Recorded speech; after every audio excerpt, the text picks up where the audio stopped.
Number 4, you don't accumulate high balances on your credit cards. That's huge. You don't. So this kind of leads into, we have clients all the time that come to us and they have, $2,000, $3,000, $5,000 credit limit on their credit card. And maybe their goal is, I want the points or the miles. Yep. And, so I can just use everything. I use my credit card to pay everything every month. But that's okay. I never carry a balance. I've got a $5,000 limit. I charge $4,000 a month. But as soon as I get that bill, I pay it off. So I'm good.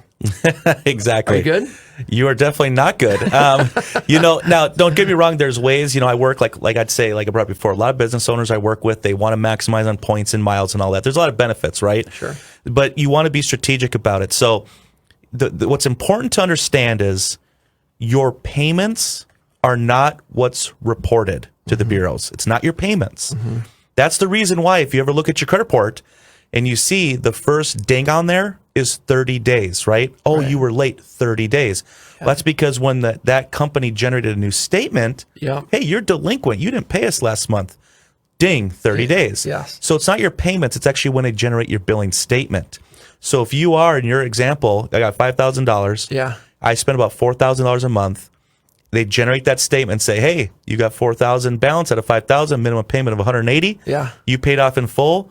The reality is that's going to report showing $4,000 out of $5,000 as if you're over leveraged, higher ratio, which is a negative impact to your FICO credit scores. It is negative. Big time. It's 30% of the score. 30% of your score is it's based a third on of the balances. pie. Yes. That one thing. So it can really hurt someone. It can really harm someone in their credit because what if they're doing that with multiple accounts? Now, let's say we have like 50,000, like your business. I bring a business owner again because this really happens a lot with business owners. You got $50,000, multiple lines, right? You're using them for business expenses, marketing, all these different things. And to someone else's point, they asked about how do I get more business credit without it with my personal? Well, once again, they're going to pull off your personal until we get enough. Well, then what you want to do is, if you look at your billing statement, everyone is going to have something called the billing cycle date or end of statement date. You want to pay off that balance down to a low ratio. I wouldn't do 0. I'd actually do 3%. That's the golden number, 3%. Pay it down to 3%. Few days, so it actually goes through. The payment's got to go through before the end of that cycle. Then what happens is when they generate your bill, now that balance is only, let's say, $300. Right? Now it reports how we want it to report, but you're still using it and maximizing on those points. So if you paid it off every month before the billing cycle, does it show any type of activity? Like you said, you want to keep 3% on there, but if it's paid off before the billing cycle, it's reported as 0 every month. Does that then show no activity, or does it show it? So that's why it's so important, the 3%. 3%, got it. Because 0 isn't necessarily bad, but it can be over an extended period of time because now it seems inactive, right? We're maintaining zeros. But 3% is a very powerful number. Awesome. Because all the different FICO algorithms, 3% is always going to put you in the best position to maximize score. Awesome. It's going to appear active. You're going to have low balances compared to what's available. I mean, it's like a dream come true for most lenders when they see that. Yeah. Higher the score, more options. Exactly. Number 5 on our list. You're piggybacking off a family member's good credit. Jared, you and I talked about this a little bit before the show began. This has changed, but for mortgage purposes, this can still be helpful. What does that mean? You're piggybacking off family members' good credit. Yeah, so I would say that with what you did for your family, for your daughter, it's extremely powerful because you're teaching your daughter about credit, about money management, understanding what it means for lending, right? That's extremely powerful. And so I would say that there's a lot of benefits to that, especially if you're a parent out there and you have a kid that's growing up, right? They're 18, they're going to college and all that. Teaching them these things is very important. One thing that people have done, parents have done, is they'll add them to to their credit cards as an authorized user. And so a lot of companies will then report that to that person's credit report as well. And so that can benefit them, right? With adding on that account and good standing, like the credit history, all that. The one thing that's important to understand, those things have changed just because there are people that abused that outside of what we're talking about. And so they would the sell trade lines and say, hey, we'll add you on if you pay us money and things like that. So you want to avoid that completely because that's completely unethical. And here's the deal. All the newer algorithms, a lot of them factor out authorized users now because of that. Sure. However, most mortgage, because it's an older algorithm, still do.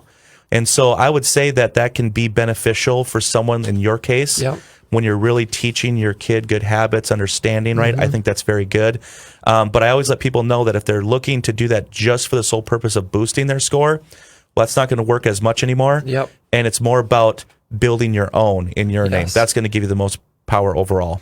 Number 6, your auto schedule, or you've auto scheduled your monthly bill payments. And so that's talking about your mortgage, your car payment, anything that you can set up on an auto schedule to pay is really smart. Look, it's very, very likely and possible that at some point you're going to get a bill that gets mailed to you, and maybe it doesn't get to you for whatever reason. If you've got that auto pay set up, even if it's just auto pay minimum, you can always go in and pay whatever you want, but then you don't have to worry about potentially, missing a payment or having a late payment, because it happens. The bill doesn't get to you. Yeah, I think, that's a great point. I am a huge advocate of scheduling, your payments auto pay. I feel like, based on everyone that I've worked with, my history of working with clients, a lot of times people are hesitant to do that because they're worried, well, will the money be in there when it gets pulled automatically? And so that just comes down to, well, we need to better our relationship with money and create a spending plan. So we have more awareness of what's coming in versus what's going out. That's how we solve that, because you want to protect, I think that everyone's realizing that more and more and more. You want to protect your credit. Yes. If you have good credit, we need to keep it good. If we need to build it up, let's get you there and let's keep it good. Best way to do that is to do certain tactics to maintain that, to know that your payments are on time, you have more awareness and all that. And number 7, you check your credit report regularly. So you have a credit monitoring system, which I have. I love it. It gives me updates throughout the month. If any activity is on there, I get notifications. I know you guys are a big believer in this. Who do you use and who do you recommend for monitoring your credit? Yeah, so we have partnered directly with Smart Credit.